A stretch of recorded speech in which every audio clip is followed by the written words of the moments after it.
दोस्तों, स्वागत है आप सभी का आपके अपने YouTube चैनल पर। दोस्तों, अभी हमने पिछले कुछ वीडियोज में तरबूज के बारे में अध्ययन किया था।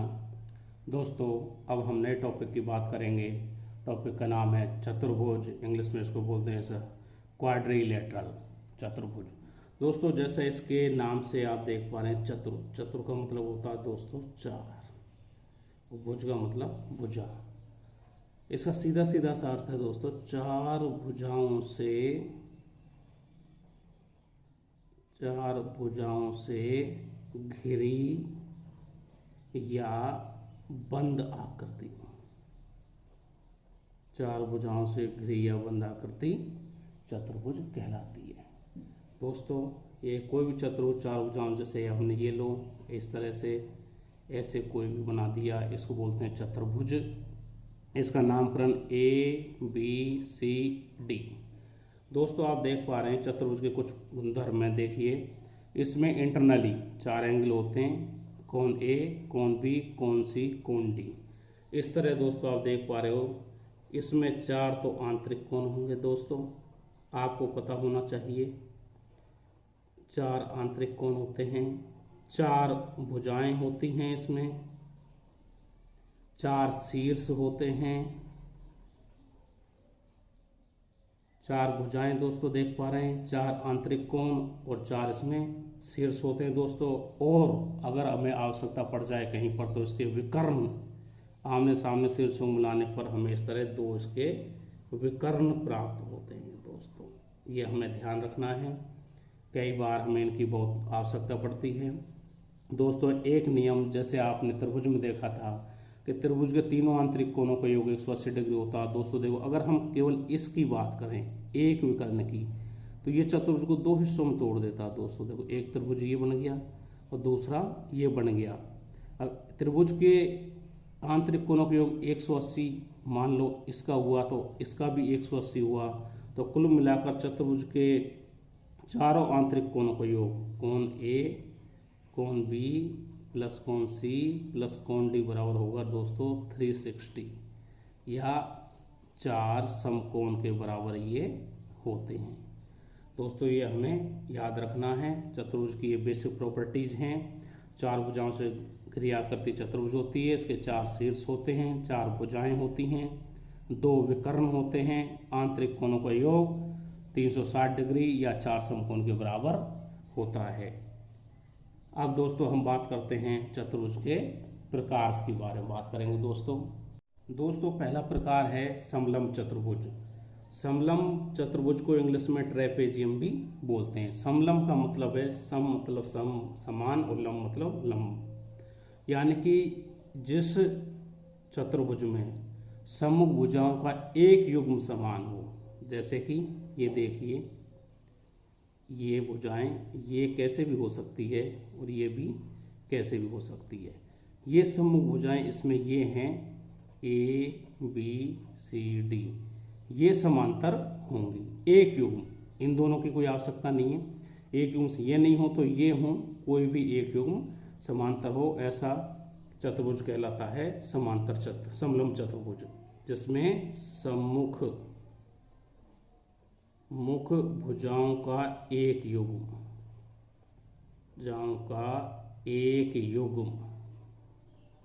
समांतर हो, अर्थात AB is parallel to CD हो, तो इस तरह का चतुर्भुज कहलाता है समांतर चतुर्भुज। दोस्तों आगे बात करते हैं, दूसरा टाइप है समांतर चतुर्भुज। जैसा आप देख पा रहे हैं, इसको इंग्लिश में बोलते हैं पैरेललोग्राम। समांतर चतुर्भुज का मतलब दोस्तों, अभी आपने समलंब चतुर्भुज देखा जिसमें सम्मुख भुजाओं का एक युग्म समांतर हो। अगर सम्मुख भुजाओं के दोनों युग्म समांतर हो, सम्मुख भुजाओं के दोनों युग्म समांतर हो,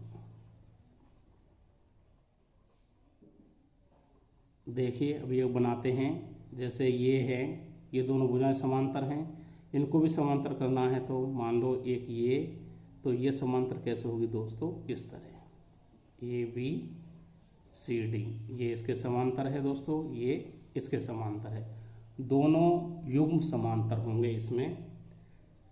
देखिए यहाँ पे लिख देते हैं ए बी इज समांतर सी डी के, ये इसके, और A C is parallel to B D के। बी डी या डी बी ऐसे भी लिख सकते हैं इसको, ये दोनों समांतर होंगे। और दोस्तों एक चीज़ और होगी, ये समांतर देखो इसकी लंबाई यहाँ से यहाँ तक, इसकी इनकी लंबाइयाँ भी आपस में बराबर होती हैं। ए बी बराबर होगी सी डी के और ए सी बराबर होगी डी बी के।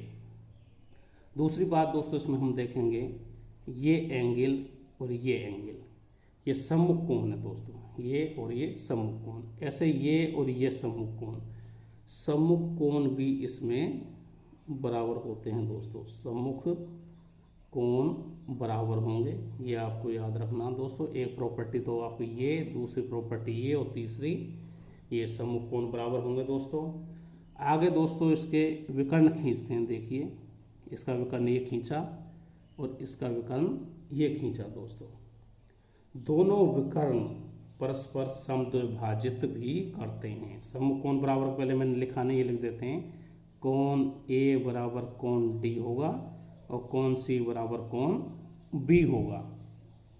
विकर्ण जो अभी हमने दोनों खींचे हैं, दोनों विकर्ण परस्पर समद्विभाजित करते हैं। मान लो ओ बिंदु पर ये काट रहे हैं, परस्पर समद्विभाजित का मतलब ये और ये यहाँ से ओ बी और ओ सी बराबर होंगे, ओ डी और ओ ए बराबर होंगे। चौथा है विकर्ण परस्पर समद्विभाजित करते हैं,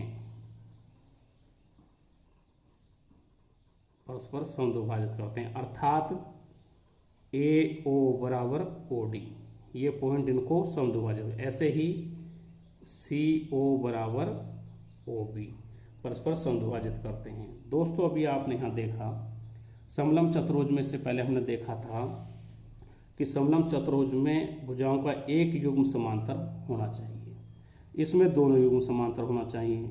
इसका मतलब समलंब चतुर्भुज की प्रॉपर्टी इसमें आ रही है, लेकिन इसकी प्रॉपर्टी समलंब चतुर्भुज में नहीं आ रही। तो हम ये कह सकते हैं दोस्तों कि प्रत्येक समांतर चतुर्भुज, प्रत्येक समांतर चतुर्भुज समलंब होगा। आप देख पा रहे हैं क्यों होगा, क्योंकि समलंब की एक ही प्रॉपर्टी, दो भुजाएं होनी चाहिए, दो भुजाएं इसमें समांतर हैं। परंतु कुछ समलंब चतुर्भुज ऐसे भी हो सकते हैं दोस्तों जिसमें दो भुजाएं समांतर हैं, ये एक युग्म, इनका दूसरा युग्म भी समांतर हो सकता है। तो परंतु कुछ समलंब समांतर हो सकते हैं, कुछ समलंब चतुर्भुज क्या हो सकते हैं, समांतर हो सकते हैं विशेष परिस्थिति में। यानी समांतर समलंब तो होगा ही, लेकिन समलंब की अगर दो भुजाएं और समांतर हो जाएं, इस तरह अगर हो जाता है तो वो भी समांतर होगा, लेकिन ऐसा कुछ ही परिस्थितियों में होगा, हमेशा ऐसा नहीं होगा। आगे अगला प्रकार है दोस्तों आयत। आयत को रेक्टेंगल भी बोलते हैं। आयत के बारे में दोस्तों, ऐसा समांतर चतुर्भुज जिसकी का प्रत्येक कोण समकोण। अभी हमने समांतर चतुर्भुज की बात की दोस्तों, अगर उसका प्रत्येक कोण 90 डिग्री का करते हैं, अर्थात देखो दोस्तों ये समांतर चतुर्भुज है, ये भुजाएं समांतर हैं, ये भी समांतर होंगे लेकिन समकोण और हों, तो यानी कि इस पे ये पूरी तरह लंबवत लाइनें खींची जाएंगी। तो दो देखा दोस्तों आपने, प्रत्येक कोण 90 डिग्री का हो, समांतर चतुर्भुज होना चाहिए और प्रत्येक कोण 90 डिग्री का होना चाहिए। तो इसमें दोस्तों ये लंबाई इसके बराबर होगी और ये लंबाई इसके बराबर होगी और समांतर भी ये होंगी। ऐसा समांतर चतुर्भुज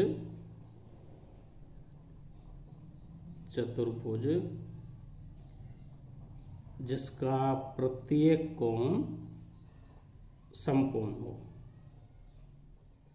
इसमें दोस्तों एक बात आप देखेंगे, देखिए मान लो इसका नाम हम ए बी सी डी ऐसे रख देते हैं, तो इसमें A B is parallel to C D और A C is parallel to B D हमेशा होगा, तथा ए बी बराबर भी सी डी होगा और ए सी बराबर भी बी डी होगा। प्रत्येक कोण 90 डिग्री का होगा, ये इसमें बता दिया दोस्तों। इस तरह अब दोस्तों इसमें हम देखते हैं ये परिभाषा में कहा था कि समांतर चतुर्भुज यानी कि आयत है, प्रत्येक आयत समांतर चतुर्भुज होगा। प्रत्येक आयत क्या होगा? समांतर चतुर्भुज होगा ही होगा, क्योंकि समांतर चतुर्भुज की प्रॉपर्टी सेटिस्फाई करा, सम्मुख भुजाओं के दोनों युग्म समांतर हैं। और क्या कहते हैं? समांतर चतुर्भुज आयत हो, यह हमेशा सत्य नहीं है। समांतर चतुर्भुज आयत कब होगा? जब चारों कोण समकोण हो। अतः समांतर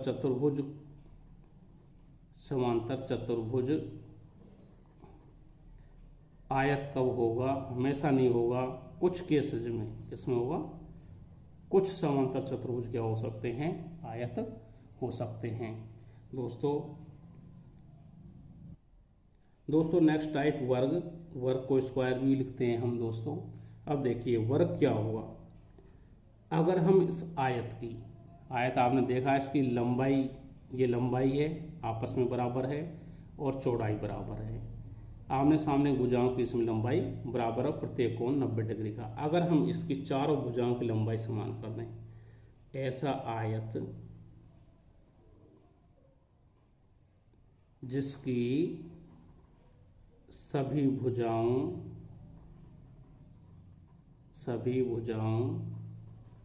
की लंबाई समान हो,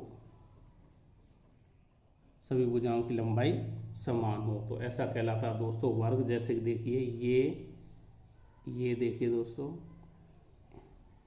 ये ABCD, अगर ये 2 सेंटीमीटर है तो ये भी 2 सेंटीमीटर हो, ये 2 सेंटीमीटर हो, और ये भी 2 सेंटीमीटर हो।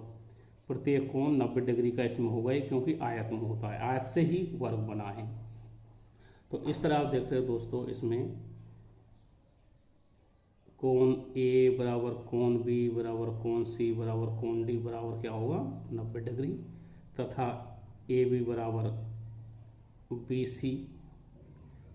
AB बराबर BD बराबर DC बराबर CA, चारों भुजाओं की लंबाई इसमें बराबर होंगी। इस प्रकार दोस्तों आप देख रहे हो कि प्रत्येक जो वर्ग होगा,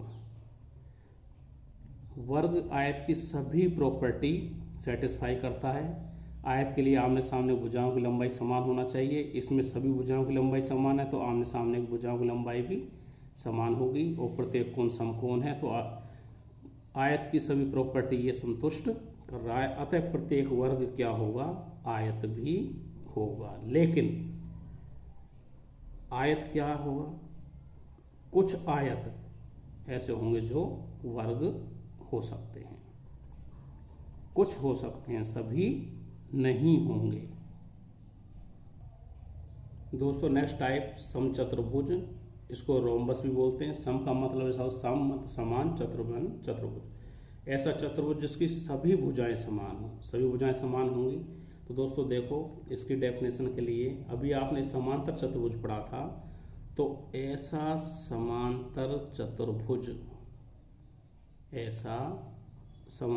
चतुर्भुज जिसकी सभी भुजाओं की लंबाई समान हो। देखिए दोस्तों, अभी आपने समांतर चतुर्भुज बनाया था तो ऐसे बनाया था, ऐसे। इसकी सभी भुजाओं की लंबाई समान होनी चाहिए। जैसे कि मान लो ये P Q R S है, अगर ये 2.5 है तो ये भी 2.5, ये भी 2.5, और ये भी 2.5 होनी चाहिए।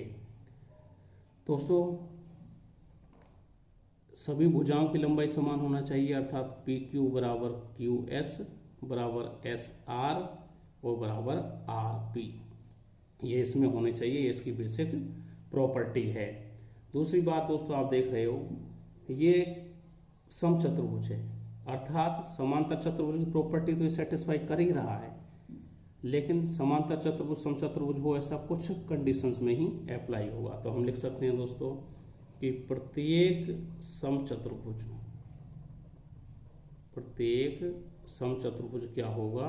हमेशा समांतर तो वो होगा ही होगा, क्योंकि समांतर चतुर्भुज में आमने सामने की भुजाएं हैं या सम्मुख भुजाएं, दोनों भुजाओं का योग समांतर होना चाहिए। तो दोस्तों देखो ये समांतर हैं ये दोनों, क्योंकि इनकी सभी भुजाओं की लंबाई समान है, तो इसलिए एक्स्ट्रा प्रॉपर्टी है अतः। लेकिन प्रत्येक समांतर चतुर्भुज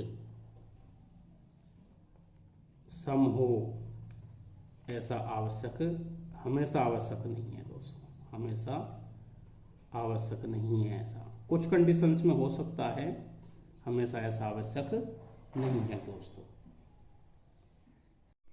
दोस्तों नेक्स्ट टाइप की बात करते हैं। नेक्स्ट टाइप है पतंग या काइट।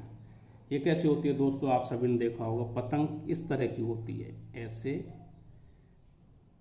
और ये इस तरह से PQRS।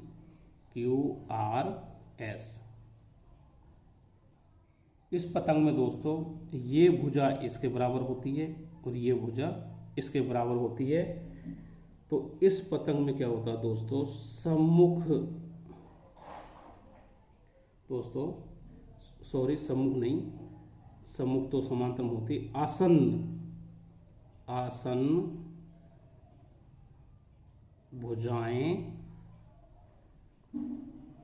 बराबर होती हैं दोस्तों। आसन भुजाएं, आसन भुजाएं लंबाई में बराबर होंगी, अर्थात SR ये भुजा दोस्तों बराबर होगी RQ के, तथा PQ ये भुजा बराबर होगी इसके PS के।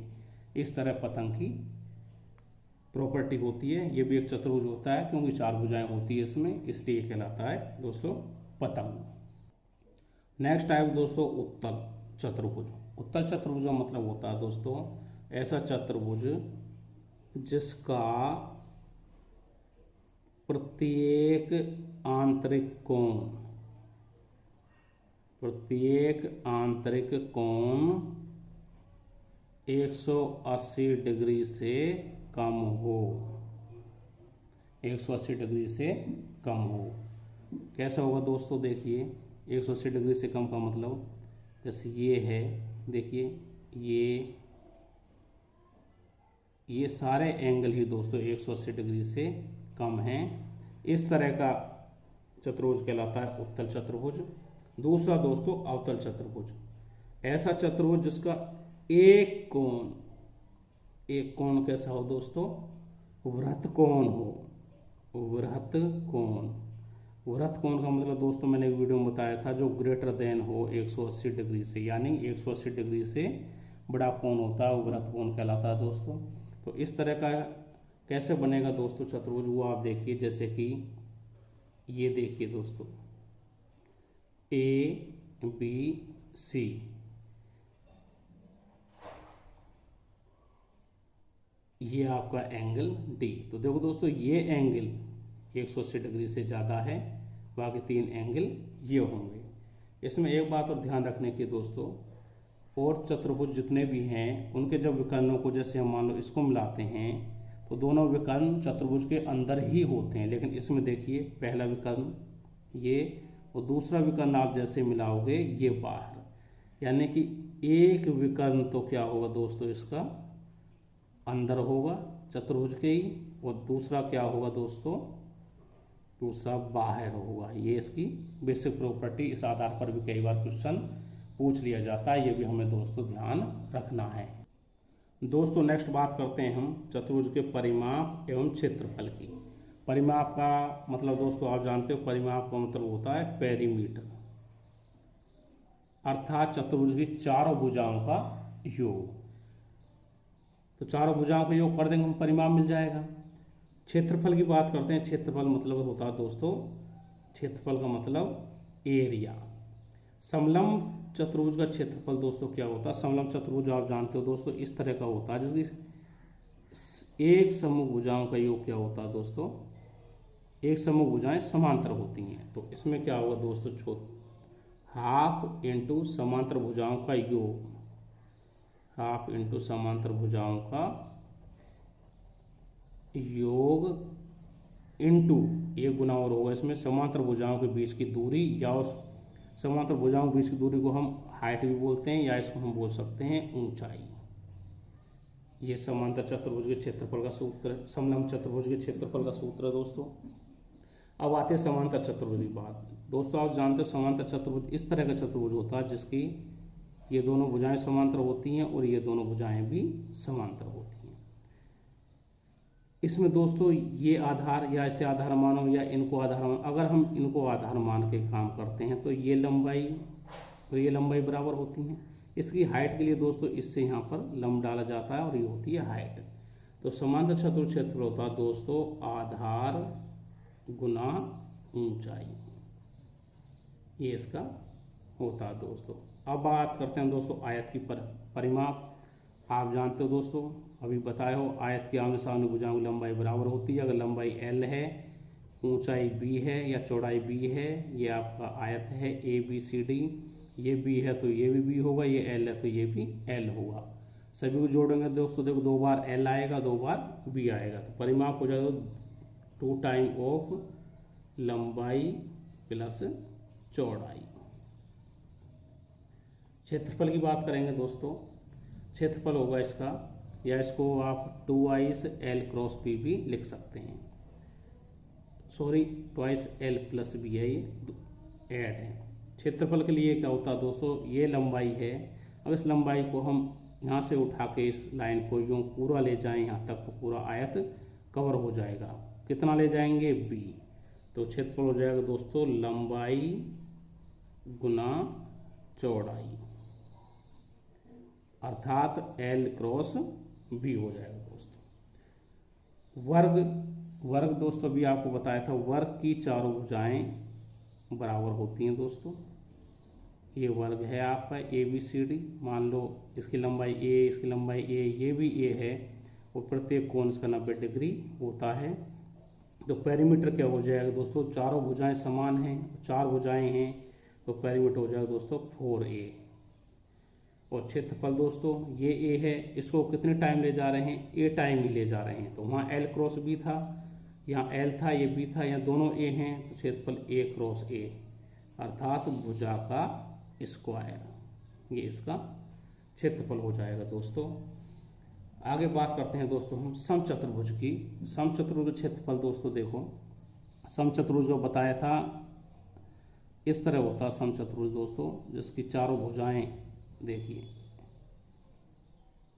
चारों भुजाओं की लंबाई बराबर होती है और ये आमने सामने की भुजाएं समांतर होती हैं, ये समांतर हो जाएंगे दोस्तों ABCD।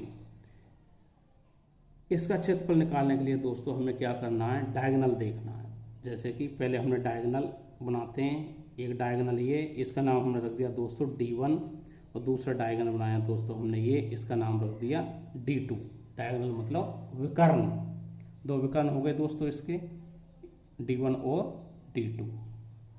अब दोस्तों इसका क्षेत्रफल निकालने के लिए, क्षेत्रफल होता है दोस्तों इसका समचतुर्भुज का half into D1 into D2।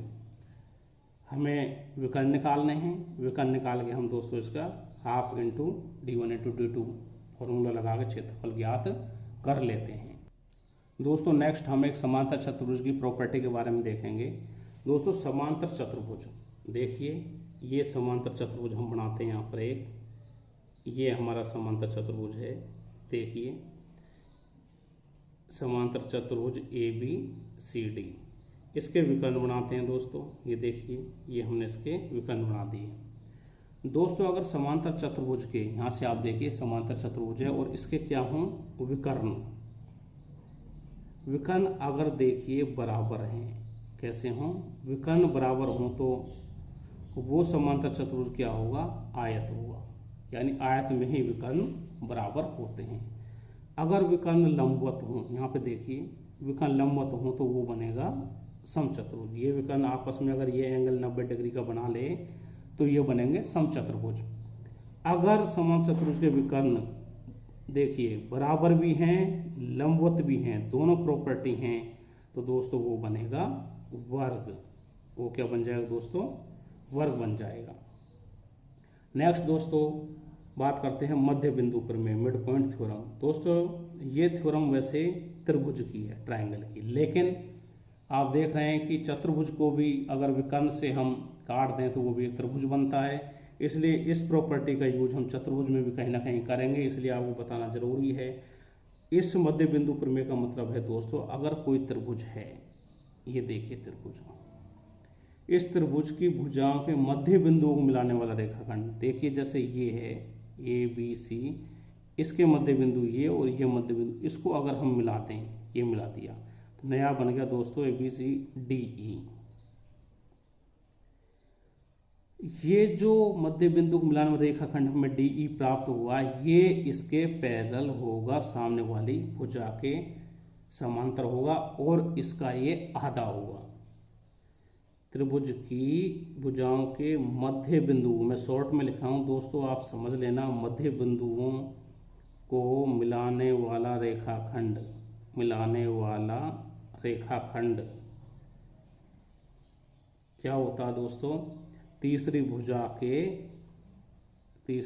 के दोस्तों एक तो समांतर होगा और तीसरी भुजा से दोस्तों आधा भी होगा, अर्थात DE is parallel to BC and DE is half of BC, यानी BC का ये आधा भी होगा। दोस्तों नेक्स्ट प्रॉपर्टी की बात करते हैं। देखिए कोई चतुर्भुज है दोस्तों, प्रॉपर्टी नंबर 1 आप लिखते रहिए, समझते रहिए। ये चतुर्भुज है ABCD, इसका एक डायगोनल D डायगोनल है और दूसरा डायगोनल ये है, डायगोनल BD और दूसरा AC, ये दोनों O पर काटते हैं। यहाँ से यहाँ तक जो डायगोनल हिस्सा है, ये इसकी लंबाई A, इसकी लंबाई है B। ये किसी भी चतुर्भुज की बात कर रहे हैं हम दोस्तों। ये B से O तक की लंबाई C और यहाँ से ये लंबाई D है। अब दोस्तों देखो इस डायगोनल की बात करते हैं हम, इस वाले की। ये जो डायगोनल है, इसने इस त्रिभुज को दो हिस्सों में बांट दिया दोस्तों। देखो एक तो ये है दोस्तों, देखो, और दूसरा ये वाला हिस्सा है। अब देखिए दोस्तों, अगर इसका एरिया और इस एरिया के अनुपात की बात करें, एरिया ऑफ त्रिभुज ABD, इसका एरिया अपॉन त्रिभुज नीचे वाला जो त्रिभुज है, इसका त्रिभुज BCD का एरिया बराबर क्या हुआ दोस्तों। इसमें आप देखिए दोस्तों, इस त्रिभुज में ऊपर वाला त्रिभुज है, इस डायगोनल ने तो इसको दो हिस्सों में बांटा है। इसके अलावा जो डायगोनल है, इसमें इसकी हाइट कितनी आ रही है दोस्तों A, और इस वाले में कितनी आ रही है B। तो इनका अनुपात इसके एरिया के अनुपात के बराबर होता है। ये ऊपर A और नीचे ये B। इसी प्रकार दोस्तों आप इस डायगोनल के रेस्पेक्ट में बात करिए, ये वाला डायगोनल, ये त्रिभुज को दो हिस्सों में तोड़ता है। एक त्रिभुज ये है दोस्तों देखिए, और दूसरा त्रिभुज ये है। तो ऐसे ही हम इस एरिया ऑफ इस वाले त्रिभुज की बात करें, ABC है दोस्तों, ये इधर वाला त्रिभुज ABC अपॉन एरिया ऑफ त्रिभुज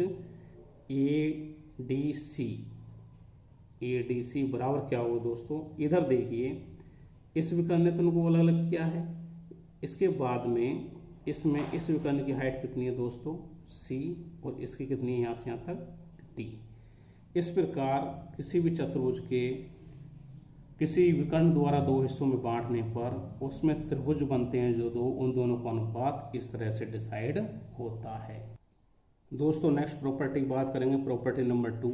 दोस्तों अगर कोई चतुर्भुज है, देखिए इसे समझिए, एक चतुर्भुज है और इसकी भुजाओं के मध्य बिंदुओं को मिलाने पर, कोई चतुर्भुज दोस्तों आप ले लीजिए, जैसे मान लो ये चतुर्भुज आपने ले रखा है, ले लो, कोई भी चतुर्भुज की बात की जा रही है दोस्तों, इसके भुजाओं के मध्य बिंदु, इसका मध्य बिंदु ये और ये, इनको मिलाया आपने दोस्तों, देखो मिला दिया।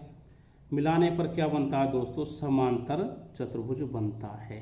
क्या बनेगा दोस्तों, समांतर चतुर्भुज। अगर इसके विकर्ण समकोण पर और काटते हो दोस्तों, अगर इसका ये विकर्ण है और इधर ये विकर्ण है, अगर ये समकोण पर और काटें तो ये आकृति क्या बनेगी, आयत बनेगी। ये दोस्तों प्रॉपर्टी है, क्वेश्चन में कई बार पूछी जाती है, इसलिए इसको ध्यान रखना है, बहुत अच्छी प्रॉपर्टी है दोस्तों। नेक्स्ट प्रॉपर्टी में दोस्तों प्रॉपर्टी नंबर 3 देखिए, कोई भी एक चतुर्भुज है दोस्तों, दिया हुआ है ABCD और इसका विकर्ण है, एक विकर्ण की लंबाई है D, तो इसका क्षेत्रफल हम कैसे ज्ञात करेंगे दोस्तों। देखिए यहाँ से हम इस भुजा पर लंब डालते हैं, डाल दिए लंब, और मान लो इसकी हाइट है H1, ऐसे ही इससे इस भुजा पर लंब डालते हैं दोस्तों, ये लंब डाला और उसकी हाइट है h2। तो देखिए ये दो त्रिभुजों में डिवाइड हो रहा है, इधर का त्रिभुज अलग है, ये त्रिभुज अलग है। क्षेत्रफल ज्ञात करने के लिए इन दोनों का हम ऐड कर सकते हैं। पहले वाले त्रिभुज का क्षेत्रफल half into D into h1 plus दूसरे का हाफ इंटू डी सेम है दोनों का, इंटू h2 बराबर होगा दोस्तों हाफ डी कॉमन ले लेंगे h1 प्लस h2। इस तरह हम इसका क्षेत्रफल ज्ञात कर सकते हैं दोस्तों। नेक्स्ट प्रॉपर्टी नंबर 4 दोस्तों देखिए, अगर कोई चतुर्भुज है, ये ABCD आप चतुर्भुज देख पा रहे हैं, ये C है ABCD, इसके दोस्तों ये एंगल X है और ये एंगल Y है। अगर इसकी इस भुजा को हमने आगे बढ़ाया तो आप जानते हो ये बहिष्कोण बनता है, बाहरी कोण, ये बीटा है, और इसकी इस भुजा को बढ़ाया तो ये कोण है एल्फा। इस स्थिति में दोस्तों हमेशा क्या होता है, देखो दोस्तों आप देख पा रहे हैं, अगर ये कोण x है दोस्तों, ये कोण x है और ये कोण है y, इस कंडीशन में हमेशा ये दूसरे हैं, इन दोनों का योग आपको दिया हुआ दोस्तों x प्लस y बराबर होगा दोस्तों ये जो बाह्य कोण बने हैं एल्फा प्लस बीटा, ये हमेशा होता है। ये ध्यान रखना दोस्तों, जैसे इन दोनों की बात की जा रही है आंतरिक कोणों की, तो इन दोनों के छोड़ के जो एंगल बचे हैं उनके बहिष्कोण की बात की जाएगी। ये होता क्यों दोस्तों, देखिए ये स्ट्रेट लाइन है सल रेखा, अगर ये कोण बीटा है तो दोस्तों ये वाला कोण, इधर वाला कोण कितना होगा 180 माइनस बीटा, और ये अगर एल्फा दोस्तों, ये अंदर वाला कोण ये कितना होगा दोस्तों 180 माइनस एल्फा। आप जानते हो दोस्तों चतुर्भुज के चारों अंत्य कोणों का योग 360 होता है, तो दोस्तों इनको जोड़िए x प्लस वाई प्लस ये कितना दोस्तों 180 माइनस एल्फा प्लस ये दोस्तों कितना है 180 माइनस बीटा बराबर कितना होना चाहिए 360। अब देखो दोस्तों 180 और 180 360 होते, इससे 360 से 360 कट गया, और x प्लस वाई बराबर ये माइनस एल्फा में इनको धर ले जाएंगे तो हो गया एल्फा प्लस बीटा। दोस्तों इस प्रकार की प्रॉपर्टी होती है, बहुत इंपॉर्टेंट है, कई बार इसके ऊपर क्वेश्चन भी पूछा जाता है।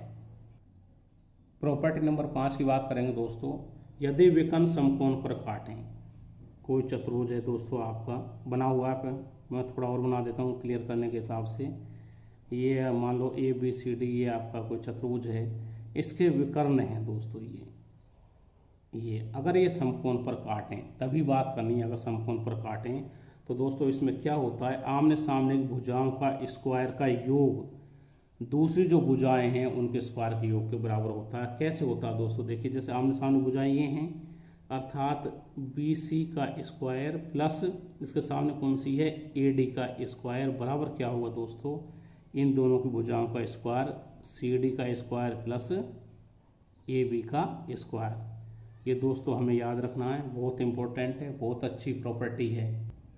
प्रॉपर्टी नंबर 6 दोस्तों देखो, अगर कोई चतुर्भुज है दोस्तों, देखो इस तरह से है ABCD ये चतुर्भुज है, और दोस्तों अगर आपको ये पता हो इसके विकर्ण हैं, जो इसके विकर्ण, एक विकर्ण मान लो दोस्तों ये है और दूसरा विकर्ण ये है, ये D1 और ये D2, अगर ये एंगल थीटा पर काटते हैं, इन दोनों के बीच में एंगल क्या हो थीटा कुछ भी हो सकता है, तो इसका एरिया निकालने के लिए, क्षेत्रफल निकालने के लिए जो सूत्र है वो दोस्तों हाफ इंटू D1 मतलब पहला विकर्ण क्या है विकर्ण 1, और D2 मतलब ये दूसरा विकर्ण है दोस्तों, ये D1 इंटू D2, और एंगल जो थीटा है इसका लिया जाएगा साइन थीटा। इस तरह हम इसका क्षेत्रफल ज्ञात कर सकते हैं। अगर हमें दो विकर्णों के बीच में एंगल पता चल जाए तो हम इस तरह इसका क्षेत्रफल भी ज्ञात कर। नेक्स्ट प्रॉपर्टी की बात करेंगे दोस्तों नेक्स्ट प्रॉपर्टी नंबर 7 की बात करेंगे। इस प्रॉपर्टी में क्या दोस्तों, देखो एक चतुर्भुज है ABCD, आप देख पा रहे हैं ये चतुर्भुज ABCD है, इसके दो विकर्ण हैं, ये विकर्ण और ये ओपन मिलते हैं।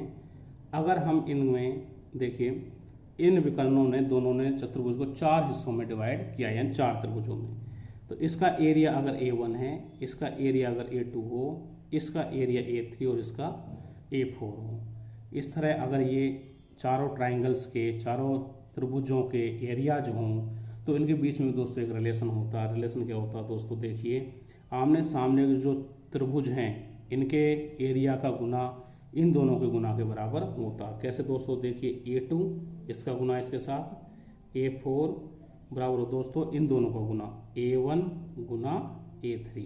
इसको हम ऐसे भी लिख सकते हैं दोस्तों A4 अपॉन A3 बराबर A1 अपॉन A2। A2 को उधर ले आए, A3 को इधर ले आए। ये भी एक इम्पोर्टेंट रिलेशन होता है। दोस्तों आज के वीडियो में इतना ही। नेक्स्ट वीडियो में हम इससे रिलेटेड कुछ क्वेश्चंस करेंगे। दोस्तों आपको हमारा वीडियो कैसा लगा हमें ज़रूर बताइए, हमें कमेंट्स भी कीजिए जिससे हम आपके लिए और बेहतर कर सकें। और दोस्तों वीडियो को देख के इसका फ़ायदा उठाइए और स्टूडेंट्स भी इसका फ़ायदा उठा सकें, इसलिए दोस्तों चैनल को लाइक करिए, सब्सक्राइब करिए। और दोस्त जो भी आपकी एडवाइस जो हमें ज़रूर बताइए। बहुत बहुत धन्यवाद।